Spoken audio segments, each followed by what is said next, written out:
બધા વૈષ્ણવોને જય શ્રી કૃષ્ણ. આજે આપણે છેના ટોસ્ટ બનાવશું. તેના માટે આપણે પનીર તૈયાર કરવાનું રહેશે. 4 કિલો જેટલું દૂધનું આપણે પનીર તૈયાર કરશું. એને આપણે 4 ભાગમાં ડિવાઈડ કરી લેશું.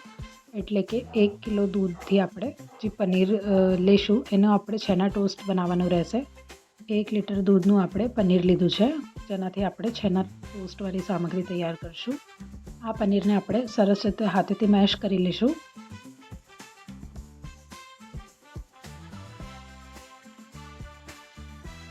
અને આપણે હવે આનો ગોળ જેવો શેપ આપી દઈશું. ગોળ શેપ કરીને આપણે આને 6 ભાગમાં ડિવાઈડ કરવાનું રહેશે. આપણે આને ચોરસ જેવો શેપ પણ આપી શકીએ છીએ, પણ હું આનો જરાક ઓવલ ટાઈપ શેપ આપું છું, એટલે કે ગોળ કરીને જરાક આપણે આને લાંબુ કરી લઈશું તો આ ઓવલ શેપ થઈ જશે.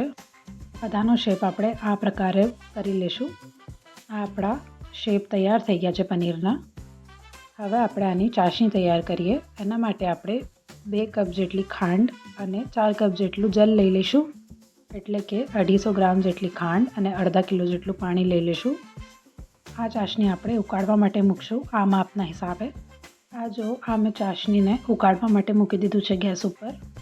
અને સરસ રીતે આપણે ચાસણીને ઉકાળી લઈશું. તેના પછી આપણે આમાં જે છેના ટોસ્ટ એટલે કે પનીરને જે આપણે ગોલ કરીને રેડી કર્યું છે એ આમાં પધરાવી લઈશું. ચાસણી હવે આપણી ઉકળવા માંડી છે, તો આપણે ધીરે ધીરે આ છેના ટોસ્ટ આમાં પધરાવી લઈશું. એકદમ ઇઝી સામગ્રી છે. બસ આમાં મેઇન પનીર કેવી રીતે આપણે બનાવવાનું છે એ જ આપણે જોવાનું રહેશે, અને એ પણ મેં તમને આના પહેલાંના વિડીયોમાં શીખડાવ્યું છે. હવે આપણે આને આનાથી ઢાંકી લઈશું. ઢાંકવાથી શું થાય છે કે સામગ્રી આપણી ખૂબ સુંદર દેખાય છે અને ખૂબ સુંદર ફૂલે છે. અને ખુલ્લામાં અગર આપણે આને કરશું તો એમાં ઝાગ પણ નહીં બને અને સામગ્રી જરાક ઓછી જેવી થઈ જશે, સરસ નહીં બને. એટલે આપણે આને બંધ કરીને જ બનાવવાની રહેશે. હવે આપણે આને 5 મિનિટ માટે આમ જ રહેવા દઈશું બંધ કરીને. 5 મિનિટ આપણે આને સરસ રીતે ઉકાળી લઈશું. પછી 5 મિનિટ પશ્ચાત આપણે જોશું કે સામગ્રી કેવી બની છે. હવે આપણે 2 કપ જેટલું દૂધ લઈ લઈશું, એટલે કે 250 ગ્રામ જેટલું દૂધ લઈ લઈશું. અને એકદમ જાડું થવા જેટલું આપણે ઉકાળી લઈશું. એના પછી આપણે 2 ટેબલસ્પૂન જેટલું મિલ્ક પાવડર આમાં પધરાવી લઈશું દૂધમાં. પછી આપણે જરાક આમાં દૂધ લઈને અને મિક્સ કરીને એમાં પધરાવી લઈશું.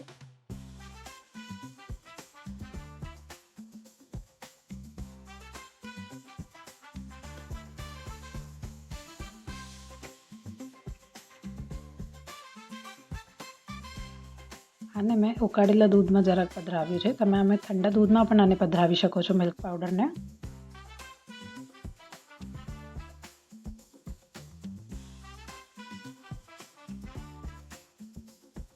હવે આને 5 મિનિટ થઈ ગયા છે, તો આપણે સામગ્રીને ખોલીને જોશું.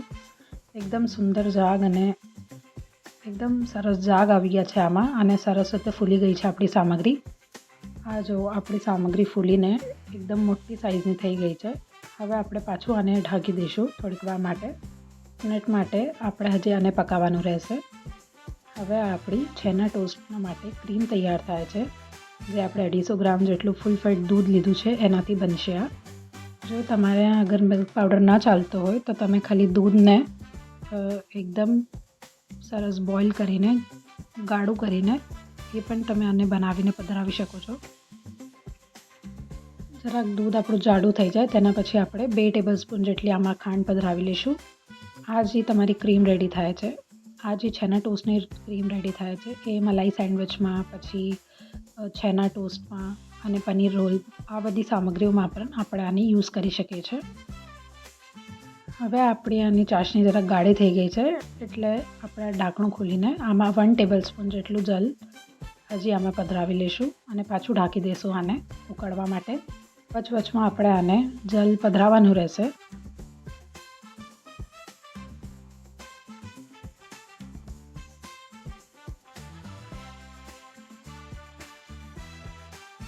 હવે આપણે આમાં 2 ટેબલસ્પૂન જેટલી ખાંડ પધરાવી લઈશું.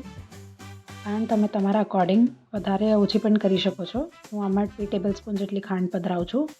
લગાતાર આપણે આને હલાવીને જાડું કરવાનું રહેશે. બસ 2-3 મિનિટ જેટલું હજી આપણે આને કરશું. આ બનવામાં છે હવે ક્રીમ આપણું. હવે આપણે આ ગેસને બંધ કરી દીધું છે. હવે આપણે આને ઠંડુ કરવા મૂકશું, એટલે કે આપણે આને લગાતાર હલાવવાનું જ રહેશે જ્યારે આપણે ઠંડુ કરશું ત્યારે પણ.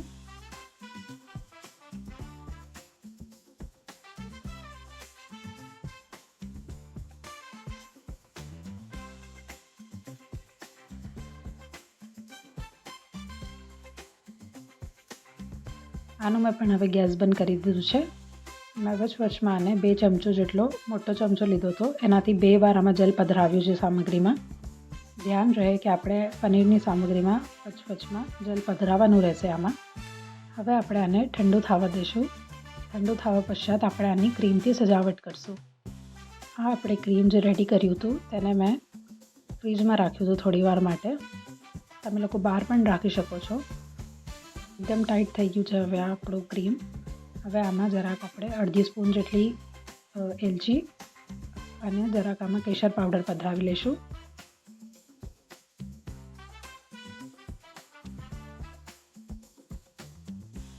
સરસ રીતે આ ક્રીમમાં આપણે આને મિક્સ કરી લઈશું.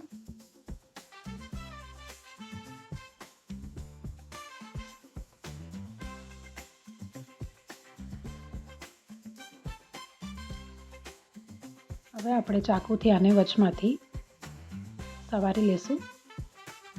હવે આપણે ચાકુ લઈને આને વચમાંથી કટિંગ કરી લેશું. એની જેટલી પણ ચાસણી હશે એને આપણે કાઢી લેશું.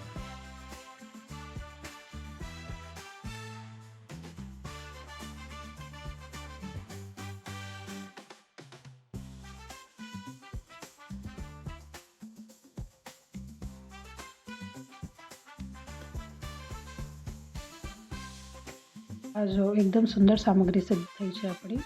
ખૂબ સુંદર જાલી આવી છે આમાં અને એકદમ સોફ્ટ સામગ્રી બની છે. હવે આપણે આમાં જે આપણે માવો તૈયાર કર્યો હતો એટલે કે ક્રીમ એ આમાં લગાડી લેશું. તેનાથી આપણે આનું ડેકોરેશન કરી લેશું જરાક સામગ્રીનું. ચાકુની સહાયતાથી આપણે આને ક્રીમ અપ્લાય કરી લેશું આના ઉપર.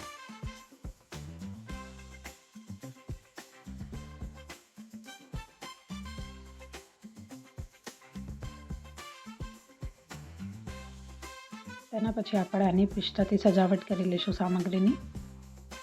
આ આપણી સામગ્રી તૈયાર થઈ ગઈ છે. એકદમ સુંદર સામગ્રી સિદ્ધ થઈ છે. છેના ટોસ્ટ સામગ્રી ખૂબ જ સુંદર દેખાય છે અને ખૂબ જ સોફ્ટ છે. આ બધા વૈષ્ણવો પણ આ સામગ્રી સિદ્ધ કરો અને ઠાકોરજીને ભોગ ધરો. બધા વૈષ્ણવોને જય શ્રી કૃષ્ણ.